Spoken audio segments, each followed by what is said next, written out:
Bakit hanggang ngayon, tuwing mababanggit ang pangalan ni Corina Sanchez, hindi lang ang kaniyang mga award ang naaalala ng publiko, kundi pati ang mga kontrobersyang naging bahagi ng kaniyang mahigit 40 taong karera.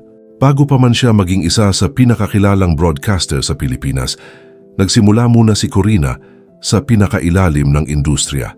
Ipinanganak siya sa Hong Kong, ngunit lumaki sa Pilipinas.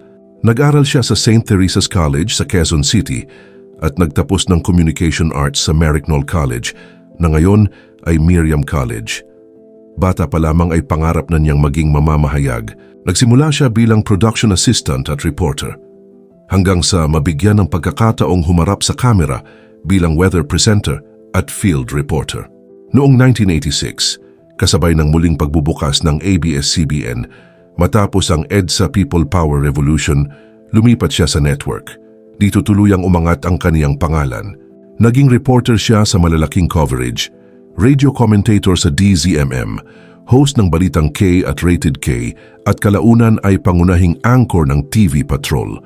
Dahil sa kaniyang matapang na estilo, malinaw na pananalita at malawak na karanasan, naging isa siya sa pinakakilalang personalidad sa broadcast journalism. Habang lumalaki ang kaniyang pangalan sa media, naging usap-usapan din ang kaniyang personal na buhay. Bago pa man niya mapangasawa si Mar Rojas, naging bahagi ng kaniyang nakaraan ang dating Pangulong Benigno Noynoy Aquino III. Nagkaroon sila ng relasyon noong mas bata pa sila, bago pa man pumasok si Noynoy sa pinakamataas na antas ng politika. Hindi nila kailanman ibinahagi ang eksaktong dahilan ng kanilang paghihiwalay at pinili nilang panatilihing pribado ang bahaging iyon ng kanilang buhay. Gayunpaman, nanatili silang magkaibigan matapos ang kanilang relasyon. Pero bago po ang lahat, baka pwedeng palike muna ang video na ito. Isang simpleng click lang, pero malaking tulong yan sa aming mga content creators para makagawa pa ng mga kwentong gaya nito. Maraming salamat po. Mas naging kapansin-pansin ito nang ikasal si Corina kay Mar Rojas noong October 27, 2009. Isa mismo si Noynoy Aquino sa mga principal sponsor o ninong sa kanilang kasal. Marami ang humanga sa maayos nilang samahan sa kabila ng kanilang nakaraan. Ipinakita nito na posible pa ring manatili ang respeto at pagkakaibigan kahit natapos na ang isang romantikong relasyon. Samantala, nagsimula naman ang kwento ni Corina at Mar Rojas sa pamamagitan ng isang media interview. Ayon sa mga naging panayam ni Corina, una pa lamang ay humanga na siya kay Mar.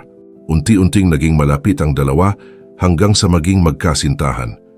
Makalipas ang ilang taong relasyon ay nag-propose si Mar at ikinasal sila noong 2009 sa Santo Domingo Church sa Quezon City, sa isang kasalang dinaluhan ng maraming personalidad mula sa media, negosyo at politika. Ngunit kasabay ng kanilang kasal ay nagsimula ring mabago ang pananaw ng ilan kay Corina bilang mamamahayag.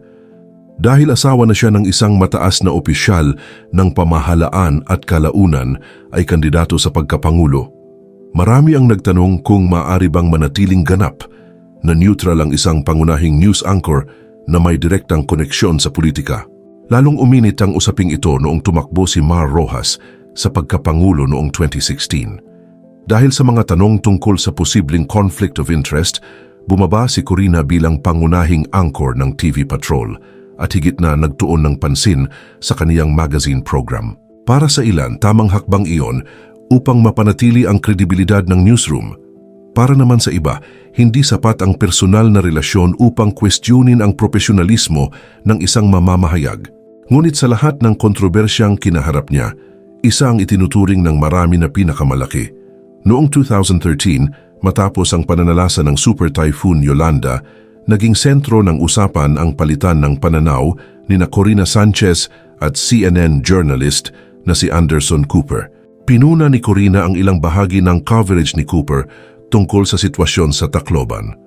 Bilang tugon, ipinagtanggol ni Cooper ang kaniyang pag-uulat at sinabing ito ay batay sa aktual na kaniyang nasaksihan sa lugar ng sakuna. A radio broadcaster named Corina Sanchez has apparently taken issue with some of my reporting. She also is not just a radio broadcaster, she happens to be the wife of the Interior Minister who's overseeing the relief effort on the ground. The Sanchez seems to be under the mistaken impression that I said I saw no presence of the Philippine government on the ground in Tacloban. Mabilis na kumalat ang kanilang mga pahayag sa internet at naging pandaigdigang usapan ang issue. Maraming netizens ang kumampi kay Cooper, samantalang mayroon ding nagtanggol kay Corina at nagsabing bahagi iyon ng malayang pagpapahayag ng opinyon. Hanggang ngayon, ito pa rin ang isa sa mga pinakakilalang kontrobersya sa kaniyang karera. Noong 2014 ay muli siyang naging laman ng balita matapos ang isang komentong ginawa niya habang tinatalakay ang paparating na bagyong Ruby. Marami ang nagsabing naging insensitive ang naging biro, habang ang iba naman ay naniniwalang hindi iyon ang kaniyang layunin. Hati na lang tayo. Kalahati sa Pilipinas, kalahati sa Japan. Pwede bang sa kanilang lahat? Huwag naman. Sa kanila na lang lahat. Baka sabihin ng mga Hapon parang mas kaya nila. Muli nitong ipinakita kung gaano kalaki ang epekto ng bawat salitang binibitawan ng isang broadcaster na pinapanood ng milyon-milyong tao. Sa paglipas ng panahon, ay naging madalas ding laman ng social media ang kaniyang pangalan. Muling ibinabahagi ng mga netizens ang ilan sa kaniyang mga lumang pahayag at naging mas madali ring maikalat ang iba't ibang opinyon at maling impormasyon tungkol sa kaniya. Isa sa mga pinakabagong usaping na ugnay sa kaniyang pangalan ay ang panayam niya sa mag-asawang Sara at Curly Discaya. Matapos itong maipalabas, naglabas si Pasig Mayor Vico Soto ng mga pahayag na kumuwestiyon sa ilang media interviews kaugnay ng kampanya. Pasig City Mayor Vico Soto criticized journalists for interviewing his former rival in the 2025 elections mayoralty race, Sara Discaya, and her husband, Pacifico Curly Discaya II.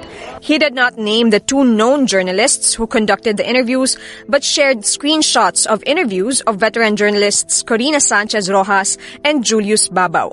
Soto asked, before the known journalists accepted the offer for them to interview a contractor who is entering politics, did they not think why that person was willing to pay 10 million just to be interviewed? Soto, however, clarified that the 10 million peso amount was not an exact figure. Bilang tugon, mariing itinanggi ng kampo ni Corina ang anumang aligasyon na may bayad ang naturang panayam. Ayon sa kanila, isinagawa ito batay sa editorial judgment at public interest, at nagbabala rin sila ng posibleng legal na hakbang laban sa mga itinuturing nilang mapanirang paratang. Tulad ng maraming pampublikong usapin na natiling magkakaiba ang pananaw ng bawat panig, sa kabila ng lahat ng ito, hindi nawala si Corina sa industriya.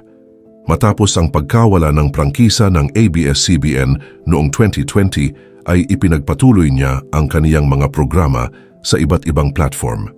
Kalaunan ay naging anchor siya ng primetime newscast ng Bilyonaryo News Channel at nagpatuloy rin sa kaniyang mga charity projects at animal welfare advocacy. Noong 2019, dumating ang isa sa pinakamahalagang yugto ng buhay ni Corina at nang isilang ang kanilang kambal na sina Pepe at Pilar sa pamamagitan ng gestational surrogacy gamit ang kanilang sariling embryo. Simula noon ay mas madalas nang makita ng publiko ang kaniyang buhay bilang asawa at ina. Bukod sa pagiging broadcaster, maraming nagtatanong kung bakit madalas maiugnay sa iba't ibang issue si Corina Sanchez. Malaking dahilan dito ang mahigit 4 na dekada niyang pananatili sa industriya, ang koneksyon niya sa politika at ang social media na patuloy na nagbabalik ng mga lumang pangyayari. Sa kabila ng mga kontrobersya at batikos, nananatili si Corina Sanchez Rojas bilang isa sa mga pinaka-impluensyal na broadcaster sa Pilipinas. Maaring magkakaiba ang pananaw ng publiko tungkol sa kanya, ngunit hindi maikakaila ang naging ambag niya sa kasaysayan ng broadcast journalism at ang impluensyang iniwan niya sa industriya.